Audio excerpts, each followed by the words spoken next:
승무패 46회차 현미경부석 2부 첫 번째 경기는 8번 경기로 들어온 세비야 대 지로나의 경기입니다. 저는 승무패로 지으면서 지로나 쪽 이변까지 한번 가져가 보도록 하겠습니다. 단통 픽으로는 과감하게 무승부를 추천드리도록 하겠습니다. 아직 현미경부석 1부를 보지 않으신 분들은 화면 위로 올라가는 링크를 클릭을 하시면 1번부터 7번 경기 1부 분석을 먼저 시청을 하실 수 있습니다. 통계적인 부분은 화면을 멈추셔서 구독자 여러분들이 확인을 해 주시기 바랍니다. 살롱 코멘트로 빠르게 넘어가서 분석을 진행을 하도록 하겠습니다.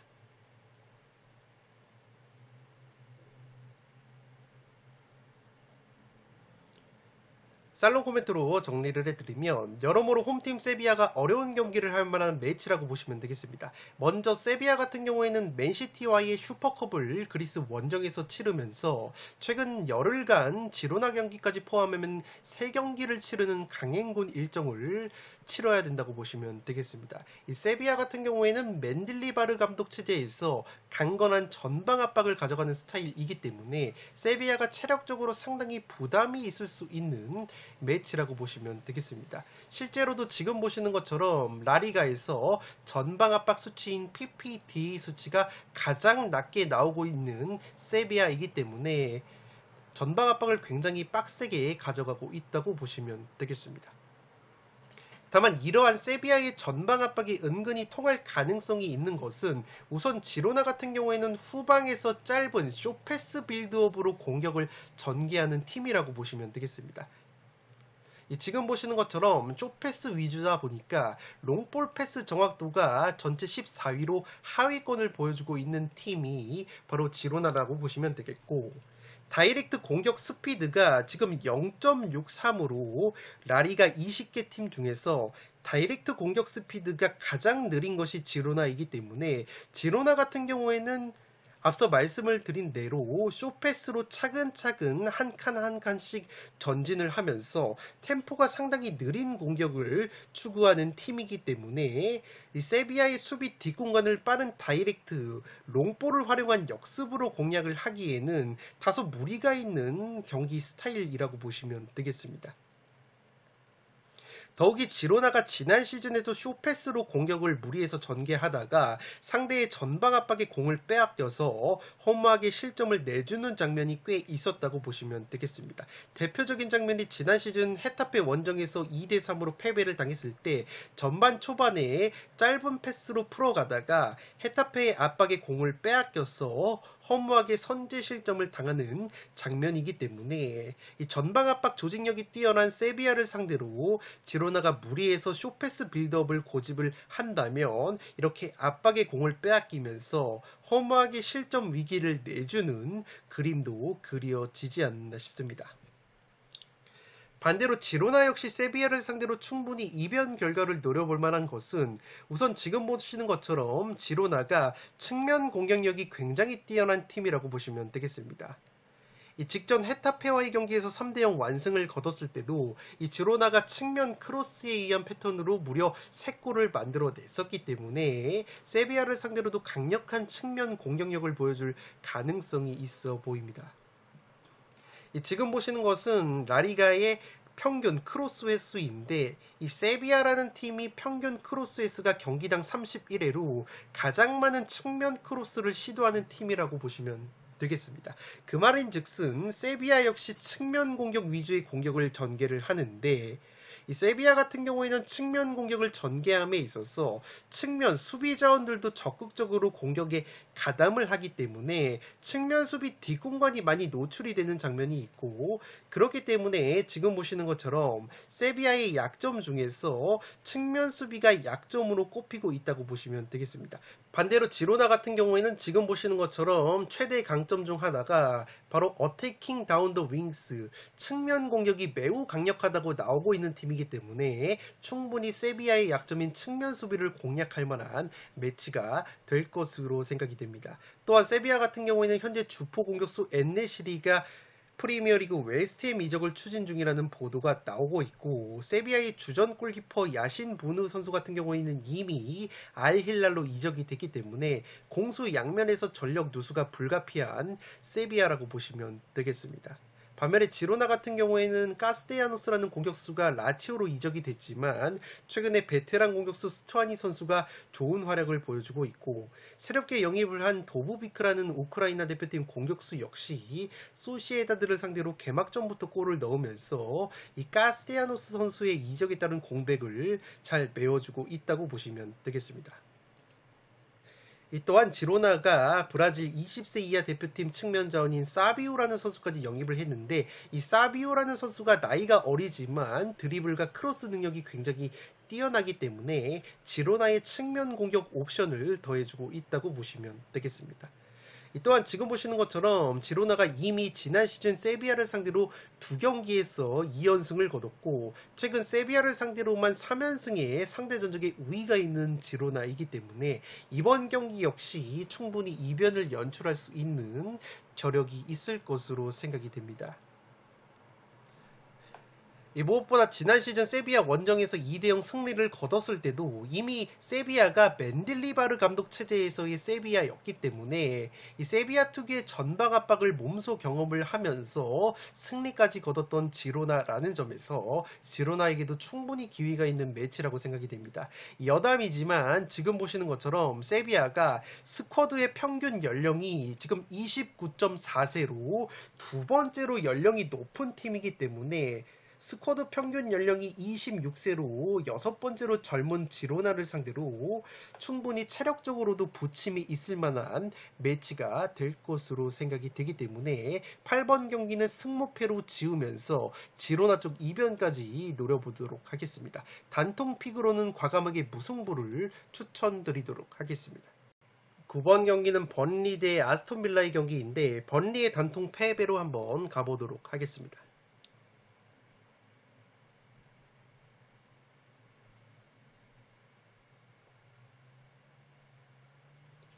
살롱 코멘트로 정리를 해드리면, 번리 같은 경우에는 지난 시즌 맨시티 선수 출신의 콤파니 감독 체제에서 점유와 패스 축구를 구사를 하면서 2부 리그 우승을 차지를 했다고 보시면 되겠습니다. 지난 시즌 2부 리그에서 번리가 평균 점유율이 64.7%로 1위, 경기당 쇼패스 횟수가 511회로 2위를 차지를 했을 정도로 과거 우리가 알고 있었던 번리의 이미지인 뻥축구 이미지와는 전혀 다른 축구를 구사를 하면서 2부 리그 우승을 차지를 한 번리라고 보시면 되겠습니다. 다만 번리 같은 경우에는 개막전부터 디펜딩 챔피언 맨시티를 만나서 0대3으로 완패를 당하면서 자신들의 축구를 제대로 보여줄 기회가 없었다고 보시면 되겠습니다. 번리가 우려스러운 것은 지난 시즌 팀 내에서 가장 많은 골을 넣었던 공격수 텔라 선수가 사우스햄튼으로 임대 복귀가 되면서 공격진의 변화가 꽤 많았다고 보시면 되겠습니다. 다만 새롭게 영입을 한 선수들의 이름값을 보면 다소 아쉽다는 평가가 지배적인데, 스위스 리그 바젤에서 뛰었던 암도운이라는 공격수를 영입한 번리이고, 셰필드 출신의 미드필더 베르게를 영입한 번리라고 보시면 되겠습니다. 현재 번리 같은 경우에는 공격수 자로우리 선수가 지난 맨시티전 퇴장 징계로 이번 경기 결장이 되고, 최전방에서 스피드를 보여줄 수 있는 오바팸이라는 공격수 역시 햄스트링 부상으로 빠져 있기 때문에 공격 옵션이 다소 부족해 보이는 번리라고 보시면 되겠습니다. 반면에 아스톤 빌라 같은 경우에는 주중에 8월 24일 컨퍼런스 리그 플레이오프 경기를 치렀는데, 스코틀랜드 팀인 하이버니언 원정을 떠나서 5대0 대승을 거뒀다고 보시면 되겠습니다. 주전 선수들이 대거 출전을 한 아스톤 빌라이기 때문에 기본적으로 체력 소모가 있었다고 보시면 되겠지만, 이 원정길이 스코틀랜드였기 때문에 꽤나 가까웠다는 점, 그리고 후반전에 5장의 교체 카드를 활용을 했다는 점에서 체력 소모를 최소화한 아스톤 빌라라고 보시면 되겠습니다. 이 또한 상당히 고무적인 것은 지금 보시는 것처럼 이 하이버니언을 상대로 아스톤빌라가 5대0 대승을 거두는 과정에서 아스톤빌라의 주전 공격수 와킨스 선수가 3골 해트트릭으로 맹활약을 했고, 측면 자원 베일리 선수 역시 골맛을 보면서 주요 공격 자원들이 골 감각을 굉장히 많이 끌어올렸다고 보시면 되겠습니다. 또한 지난 시즌 알렉스 모레노나 애슐리 영 같은 측면 수비 자원들과의 주전 경쟁에서 밀렸던 아스톤 빌라의 왼쪽 측면 수비수 리카 디뉴 선수가 하이버니언과의 경기에서 무려 3개의 어시스트를 기록을 하면서 존재감을 과시한 점 역시 아스톤 빌라에게는 상당히 고무적이라고 할 수 있겠습니다. 여기에 부상으로 지난 시즌을 통째로 날렸던 세비야 출신의 수비수 디에고 카를로스 역시 하이버니언과의 컨퍼런스 리그 경기에서 풀타임과 함께 어시스트까지 기록을 했기 때문에 여러모로 아스톤 빌라가 주중에 있었던 하이버니언과의 컨퍼런스 리그 경기에서 얻은 것이 상당히 많았다고 보여집니다. 번리 같은 경우에는 2라운드 루턴타운 원정이 루턴타운 경기장 개보수로 인해서 연기가 됐기 때문에 체력적으로 2주간의 여유가 있었다는 점에서 주중에 컨퍼런스 리그 경기를 치른 빌라보다는 확실히 체력적인 면에서 우세가 그려지는 매치이지만 최전방 공격 그리고 측면 공격력의 퀄리티를 비교를 해봤을 때 여전히 아스톤 빌라가 우세한 경기라고 생각이 되고, 무엇보다 번리가 2부 리그 시절의 경기 스타일이 자신들이 패스와 점유를 주도했던 경기 스타일이라고 말씀을 드렸는데, 과연 1부 리그에서도 그러한 스타일을 고수를 했을 때 상위권 팀을 만났을 때 얼마만큼 통할 수 있을지 이번 경기가 진정한 시험 무대가 될 것으로 생각이 되기 때문에 그래도 빌라의 승리 가능성이 높아 보입니다. 9번 경기는 번리의 단통 패배로 가보도록 하겠습니다. 10번 경기는 셰필드 대 맨시티의 경기인데 셰필드의 단통 패배로 가보도록 하겠습니다.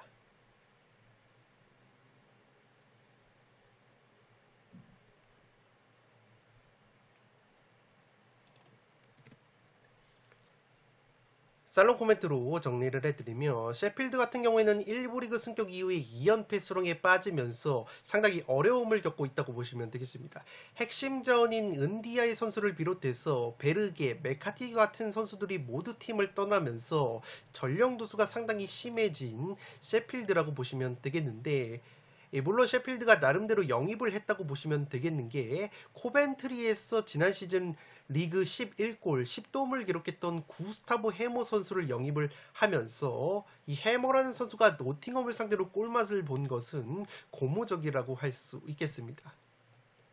지난 시즌 기준으로 셰필드라는 팀이 2부 리그에서 세트피스 득점이 무려 22골로 전체 2등이었을 정도로 셰필드가 세트피스 한 방이 강력한 팀인데, 맨시티 같은 경우에는 프리미어리그에서 지난 시즌 세트피스 실점이 7골로 두 번째로 적은 팀이었기 때문에 이 셰필드가 맨시티를 상대로 세트피스로 득점을 하지 못한다면 상당히 어려운 경기를 할 가능성이 있어 보입니다. 최근에 맨시티가 시즌 개막 이전부터 아스날과의 커뮤니티 실드 그리고 시즌 도중에 세비야와의 슈퍼컵 경기까지 치르면서 굉장히 체력적으로 빡빡한 일정이 있었다고 보시면 되겠는데, 그래도 모처럼 일주일간 휴식을 취하면서 꿀맛 같은 체력 회복을 했다는 점에서 셰필드 원정에서 좋은 경기력을 보여줄 가능성이 있어 보입니다. 특히나 최근에 맨시티가 핵심 플레이메이커 데브라이너 선수가 부상으로 이탈이 되어 있는 가운데 핵심 미드필더 로드리 선수의 체력 소모가 상당히 컸었는데, 이 로드리 선수도 무사히 체력을 회복을 했다는 점 역시 상당히 고무적이라고 할 수 있겠습니다.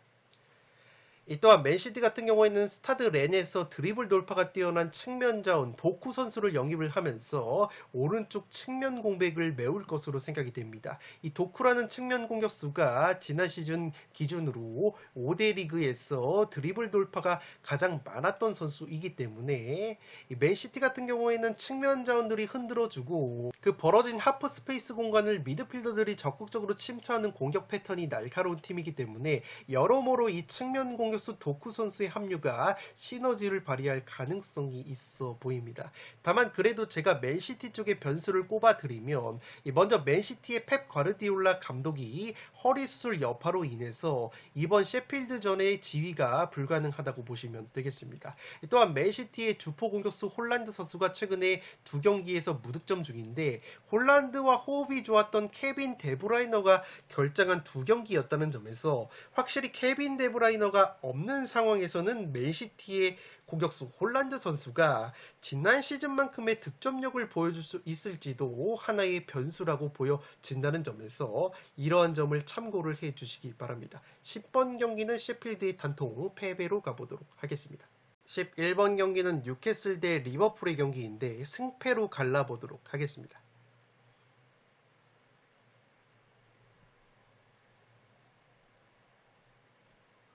살롱 코멘트로 정리를 해드리면 지금 보시는 것처럼 뉴캐슬이 최근에 리버풀만 만나면 상당히 작아졌던 상대 전적에 열세가 있다고 보시면 되겠습니다. 지난 시즌 리그 2경기에서 2연패를 당했던 뉴캐슬이고 최근 모든 대회 11경기에서 리버풀 상대로 2무급의 승리가 없었던 뉴캐슬이라고 보시면 되겠습니다. 특히나 뉴캐슬이 지난 시즌 홈 경기에서도 리버풀에게 0대2로 패배를 당했는데 그 경기 결과를 복기를 해보면 리버풀이 뉴캐슬의 수비 뒷공간을 효율적으로 공략을 하면서 전반 초반에 두 골을 만들어냈다고 보시면 되겠습니다. 지금 보시는 것처럼 뉴캐슬의 수비 뒷공간을 리버풀의 빠른 공격수들이 적극적으로 침투를 가져가면서 경기 초반에 두 골을 만들어내면서 승기를 잡았다고 보시면 되겠습니다. 아무래도 뉴캐슬 같은 경우에는 압박 라인 자체가 높은 팀이고 이 중앙 수비 자원들의 스피드 자체가 빠른 편이 아니기 때문에 이렇게 리버풀에게 수비 뒷공간을 순간적으로 노출했던 장면이 약점이었다고 보시면 되겠습니다. 또한 지난 시즌 홈 경기 0대2 패배 당시에 뉴캐슬의 골키퍼 닉 포포 선수가 퇴장을 당했는데 이 포포 선수가 퇴장을 당하는 장면 역시 리버풀이 효율적으로 뒷공간을 노렸고 이 스피드 경쟁에서 리버풀의 모하메드 살라 선수가 앞서면서 뉴캐슬의 골키퍼 포포 선수가 뛰쳐나오다가 허무하게 핸드볼 파울을 범하면서 퇴장까지 당했던 변수가 있기 때문에 여러모로 뉴캐슬이 이번에도 리버풀이 뒷공간 침투를 대비를 해야 할 것으로 생각이 됩니다.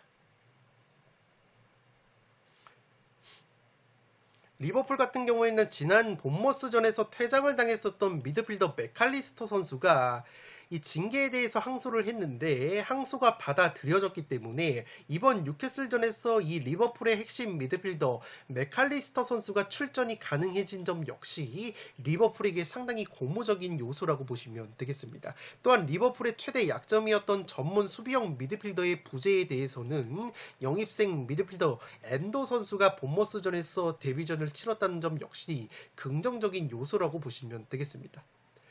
다만 제가 뉴캐슬 사이드도 가져가는 이유는 뉴캐슬도 이번 시즌을 앞두고 토날리라는 미드필더 그리고 측면 자원 하비 반스까지 영입이 되면서 지난 시즌보다 훨씬 더 탄탄한 전력을 구축을 했다고 보시면 되겠고 이미 올 시즌 홈 경기 개막전에서 난적 아스톤 빌라를 5대1로 대파한 뉴캐슬이기 때문에 충분히 홈발을 받을 만한 매치라고 생각이 됩니다. 리버풀 같은 경우에는 지난 시즌 원정 성적이 6승 5무 8패로 홈에서의 13승 5무 1패보다 확실히 원정에서 경기력 기복이 심한 팀이고 이번 시즌 첼시 원정에서도 1대1 무승부에 그쳤던 리버풀이기 때문에 뉴캐슬이 충분히 홈발을 받을 만한 매치가 될 것으로 생각이 됩니다. 또한 지금 보시는 것처럼 본머스전에서 리버풀이 본머스의 전방 압박에 공을 빼앗기면서 실점을 당한 바 있기 때문에 뉴캐슬 같은 경우에는 조직적인 전방 압박이 강점인 팀이라는 점에서 뉴캐슬도 충분히 전방 압박으로 재미를 보는 그림이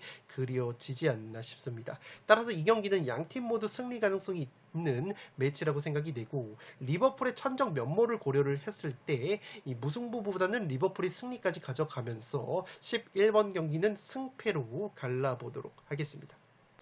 12번 경기는 비아레알 대 바르셀로나의 경기인데 과감하게 단통 무승부로 가면서 이변을 노려보도록 하겠습니다. 투폴 추천으로는 무패를 추천드리도록 하겠습니다.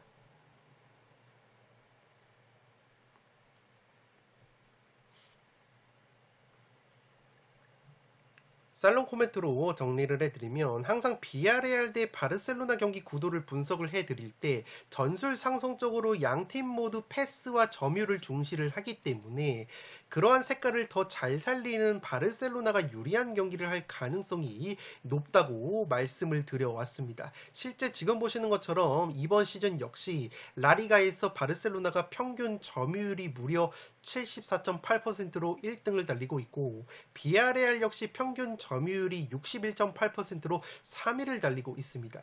경기당 숏패스 횟수 역시 바르셀로나가 1위, 비아레알이 4위를 기록을 할 정도로 양 팀 모두 점유율을 중시를 하면서 짧은 패스를 가져가는 경기 스타일이 일치한다고 보시면 되겠습니다. 실제 양 팀의 상대 전적을 보더라도 경기 스타일이 겹치다 보니까 그러한 색깔을 더 잘 살리는 바르셀로나가 10경기 기준으로 무려 비아레알 상대로 8승 1무 1패의 압도적인 상대 전적의 우위가 있었다고 보시면 되겠습니다. 비아레알의 감독을 맡고 있는 세티엔 감독 역시 과거에 바르셀로나 감독을 잠시 맡았을 정도로 패스와 점유를 중시하는 타입이라고 보시면 되겠습니다. 따라서 이번 경기 역시 비슷한 전술 상성 속에서 그러한 전술 색깔을 더 잘 살릴 수 있는 바르셀로나가 좀 더 유리한 경기를 할 것으로 생각이 되지만 제가 과감하게 무승부로 이변을 노리는 이유는 바르셀로나 같은 경우에는 이번 시즌 선수단의 변화와 부상 등으로 인해서 시즌 초반 경기력이 다소 물음표가 있다고 보시면 되겠습니다. 이 바르셀로나가 핵심 미드필더 페드리 선수가 직전 카디스전에서 부상을 당하면서 이번 경기 결정하는 것이 상당히 뼈아픈 전력 누수라고 보시면 되겠습니다. 특히나 페드리 같은 경우에는 지난 시즌 2월 비아레알 원정에서 1대0 승리 당시에 결승골을 넣었던 선수이기 때문에 이 페드리가 빠지는 것은 여러모로 악재라고 보시면 되겠습니다.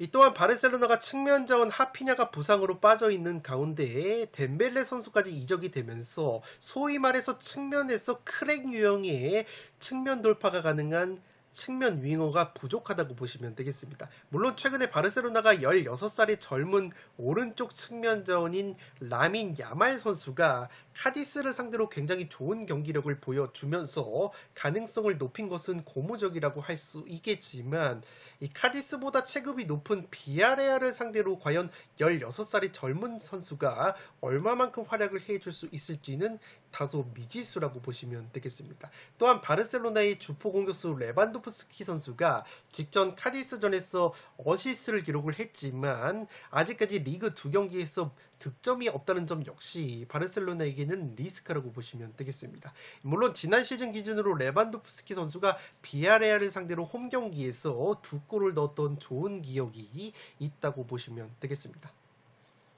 다만 비아레알 역시 올 시즌 앞두고 공격수 니콜라 잭슨이 첼시로 이적이 됐고 이 로셀소라는 미드필더가 토트넘으로 복귀가 됐다는 점, 수비수 파우 토레스가 아스톤 빌라로 이적이 됐다는 점까지 고려를 한다면 비아레알 역시 전력 누수가 꽤 있었다고 보시면 되겠습니다. 물론 새롭게 소시에다드에서 장신 공격수 세르로트를 영입을 했지만 아직까지 비아레알에서 2경기 무득점에 그치고 있다고 보시면 되겠습니다. 그나마 비아레알이 베테랑 공격수 제라르 모레노 선수가 마요르카전에서 모처럼 결승골을 포함을 하면서 맹활약을 했기 때문에 모레노 선수의 왼발에 기대를 걸어볼 수 있는 비아레알이라고 보시면 되겠습니다. 따라서 전술 상성적으로는 여전히 바르셀로나가 우세해 보이는 매치이지만 바르셀로나의 부상과 전력 누수, 시즌 초반에 좋지 못한 경기력을 고려한다면 최소 무승부 정도의 이변픽은 노려봄직한 매치라고 생각이 되기 때문에 저는 과감하게 단통 무승부로 가면서 이변을 노려보도록 하겠습니다. 투폴 추천으로는 무패를 추천드리도록 하겠습니다. 13번 경기는 발렌시아와 오사수나의 경기인데 발렌시아의 단통 승리로 가보도록 하겠습니다. 투폴 추천으로는 승무를 추천드리도록 하겠습니다.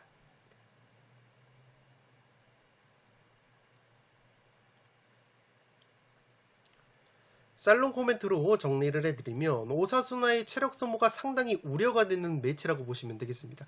오사수나 같은 경우에는 주중 8월 25일에 벨기에 팀 클럽 브리에와 컨퍼런스 리그 플레이오프 1차전을 홈에서 치렀는데 1대2로 패배를 당했습니다. 이 경기에서 오사수나의 주전자원들이 모두 경기를 소화를 했기 때문에 짧은 휴식 이후에 발렌시아 원정을 치르는 강행군이라는 점에서 오사수나가 체력 소모가 상당히 클 것으로 생각이 됩니다. 기본적으로 오사수나가 압박도 이루어지는 팀이고 활동량 자체가 많은 팀이기 때문에 충분히 체력적인 부침이 있을 것으로 생각이 되고, 오사수나 같은 경우에는 기본적으로 유럽 대항전 경험 자체가 많지 않은 팀인데다가 스쿼드의 뎁스도 두텁지 않은 팀이기 때문에 올 시즌 유럽 대항전을 병행을 함에 있어서 리그 경기, 라리가 경기에서 체력적인 문제를 노출할 가능성이 있어 보입니다.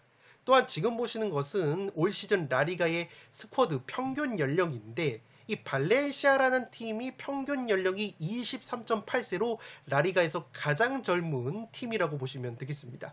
이 반대로 오사수나 같은 경우에는 지금 보시는 것처럼 평균 연령이 27.7세로 14등에 머물고 있기 때문에 가뜩이나 주중 경기에서 주전자들이 대거 경기를 출전한 오사수나가 평균 연령이 가장 젊은 발렌시아 원정에서 활동량적인 측면에서 밀릴 가능성도 충분히 있다고 보시면 되겠습니다.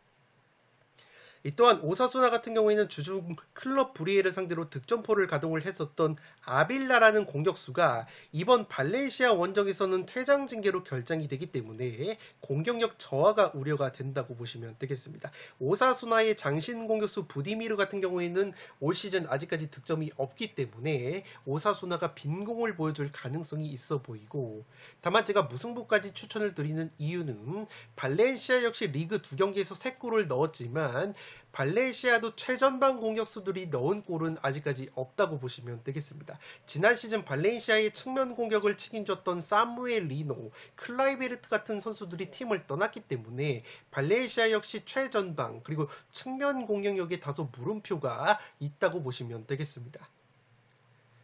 이 오사수나라는 팀이 라리가에서 제공권이 기본적으로 뛰어난 팀이고 세트피스 수비력도 상당히 좋은 팀이기 때문에 발렌시아가 세트피스 상황에서도 답답함을 느낄 수 있는 매치라고 생각이 된다는 점에서 양 팀의 떨어지는 공격력을 고려한다면 팽팽한 저득점 무승부의 가능성이 있어 보이지만 발렌시아 특유의 홈발과 체력적인 우위, 그리고 주중에 오사수나가 컨퍼런스 리그 경기까지 치렀다는 점을 고려를 한다면 근소한 발렌시아의 승리 가능성도 있다고 보여지기 때문에 13번 경기는 발렌시아의 단통 승리로 가면서 투폴 추천으로는 승부를 추천드리도록 하겠습니다. 마지막 경기는 빌바오 대 베티스의 경기인데 승패로 갈라보도록 하겠습니다.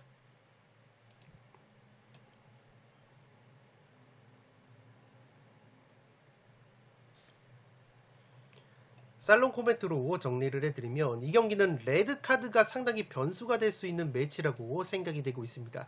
지금 보시는 것처럼 빌바오와 베티스가 만나기만 하면 퇴장자가 많이 나왔다고 보시면 되겠는데, 최근 맞대결 5경기 중에서 4경기에서 퇴장자가 나왔고 그 중에 베티스가 3번, 빌바오가 1번이 퇴장이 나왔다고 보시면 되겠습니다.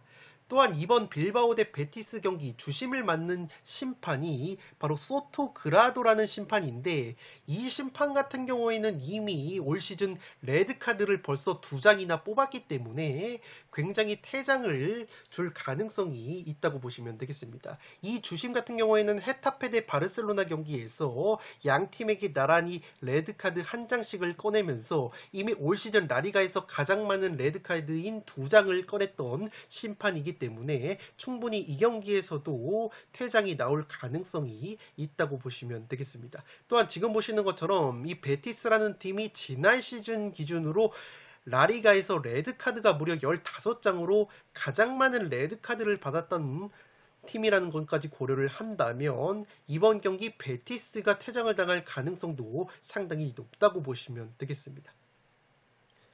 또한 현재 배당적으로 보면 빌바오가 정배당을 받았음에도 불구하고 현재 구매율은 역배당을 받은 베티스 쪽이 근소하게 높은 현상이 나오고 있는데, 이 개인적으로는 베티스의 이미지가 베티스가 원정인 상황에서 역배를 받았을 때 구매율까지 베티스가 낮은 상황이면 어김없이 베티스 쪽 이변이 나오는 경우가 종종 있었다고 보시면 되겠고, 지난 비아레알 때 베티스와의 개막전 경기 역시 베티스가 그러한 구도에서 원정에서 역배 승리를 거뒀었다고 보시면 되겠는데, 오히려 이번에는 역배당을 받은 원정 베티스가 구매율까지 더 높은 현상이 나오고 있기 때문에, 이러한 경우에는 반대로 홈팀 빌바오의 정배 승리 가능성도 은근히 있어 보이는 매치라고 생각이 됩니다. 이 빌바오라는 팀은 역으로 자신들이 정배당을 홈에서 받았을 때 투표율이 몰렸을 때 통수를 치는 경향이 있고,